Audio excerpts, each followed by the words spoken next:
Hello class. In the last lecture we have discussed about the multiple access protocol. Now this lecture is part 2 about the multiple access protocol. In this lecture we will discuss about random access protocol, in which we discuss CSMA-CD, flow graph of CSMA-CD, CSMA-CA and the flow graph of the CSMA-CA. In the last lecture we have discussed about the CSMA, that is Career Science Multiple Access, right? And Aloha we have already discussed in the previous lecture. All these are the part of random access protocol, right? So in this lecture we will discuss about CSMA-CD and CSMA-CA, and in the subsequent lecture we will discuss about the control access protocol and the channelization protocol, right? So what is CSMA-CD? CSMA-CD is Career Sense Multiple Access After Collision Detection. In normal CSMA signal protocol, simply station sends the channel and then send the data frame, while in the CSMA-CD channel or any station simply send a frame. After that it will detect the collision, right? So what? A station monitors the medium. After it send a frame to see if the transmission was successful or not, right? So after sending the frame, it check there is collision or a successful transmission of frame was there or not. If so, the station is finished. That is, if transmission is successful, that means station is finished. If however there is a collision, the frame is sent again. So what is the problem in CSMA-CD? Problem is that when frame collide, medium is unusable for the duration of both the frames. That is, both the frames are damaged. So in that duration, channel become completely unusable. This is a method for the CSMA-CD, that if medium is ideal, then transmit. Otherwise, go to step 2, where if medium is busy, wait until system become ideal. Then transmit the frame with the probability of 1. If collision is detected, transmit a brief jamming signal to the station and abort the transmission. After aborting, wait for the random amount of time and try again. Clear to all of you?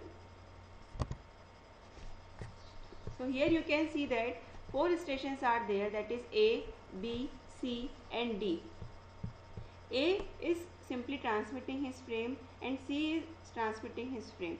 So between the time duration of T1 and T4, at this point collision is occur, where a bit of frame of a station A and bit of a frame of station C is collide here. So here information is given to the station A by sending a jamming signal that an event of collision is occur, and similarly information is given to the C by sending a jamming signal that collision is occur here, and now station A and C will abort their transmission, right? So in this way, after sending a frame, the stations are checking that collision is occur, and after that they are aborting their transmission. This is the flow graph for the CSMA-CD. Here K is the number of attempt, TP is the maximum propagation time, TFR is the average transmission time for a frame, and TB is the backoff time.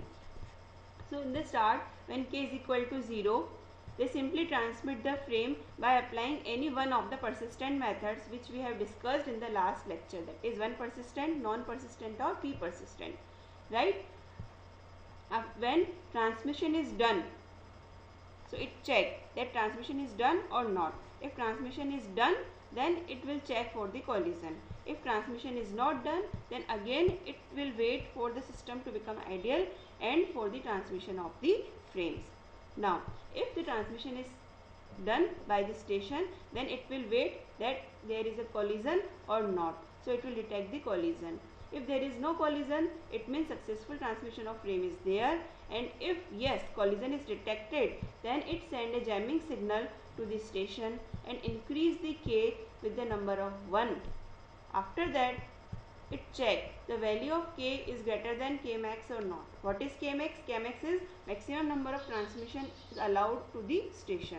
So if k is greater than k max, then it will abort the process, and if not, then choose a random number r between the 0 to 2 raised to the power k minus 1, then wait for a time tb and again start the process. This is the flow graph for CSMA CD. Now the next protocol in this category is, that is in the category of random access protocol, is CSMA CA. In CSMA CA, carrier sends multiple access with collision avoidance. It means in the last protocol, system is simply sending the frame, and after that it is checking that collision is there or not. While in the CSMA CA, signal try to avoid the collision. For that, it firstly check that there should be no collision. So after this sensing, it will send the frame. The CSMA CA was invented for the wireless network mainly. Collisions are avoided through the use of CSMA CA. Three strategies. What are that? These are the interframe space, the contention window, and the acknowledgement. By using these three strategies, CSMA CA avoid the collision in the protocol stack. So this is the contention window for the CSMA CA, where system continuously sends the channel if channel is busy. When it finds that channel is ideal, then it will wait for the interframe space time, which is already assigned to the system. So it will wait for the interframe space time, and after that it will sense the channel for the slots of contention window. These slots are decided by the user or a station, right? So again it will wait for these slots and sense the medium. If in these slots system become ideal, then it will send the frame. This is the contention window method used by the CSMA CA. Now here is the flow graph for the CSMA CA. With the help of this, you will better understand this protocol strategy. So in the starting, when k is equal to 0, system sends the channel, that channel is ideal or not. If no, then again it will sense. If yes, channel is ideal, then it will wait for the interframe space time. Still channel is ideal, then it choose a random number r between 0 and 2 raised to the power k minus 1, and if no, then again it will sense the channel. This number r is equal to the size of the contention window, right? So after that it will wait for the r slots. These r slots are the slots of number of slots in the contention window. If in all the r slots system is free, that is ideal, then it will send the frame, and after sending the frame it will wait for a timeout, that is a random amount of time. After waiting, if the system received the acknowledgement, it means there is a successful transmission of frame. If acknowledgement is not received, it means there will be maybe any collision event. So it increase the number k with k plus 1 and check the value of k is greater than 15. Here we assume that the value of k max is 15. We can write k max also here. So if the value of k is greater than 15, it means the process are abort, and if no, then again sense the channel and the process is repeat until the successful transmission of frame is there, right? So here we have completed the random access protocol. Now in the coming lecture we will discuss about the next two types of protocol, that is control access protocol and channelization protocol. Thank you.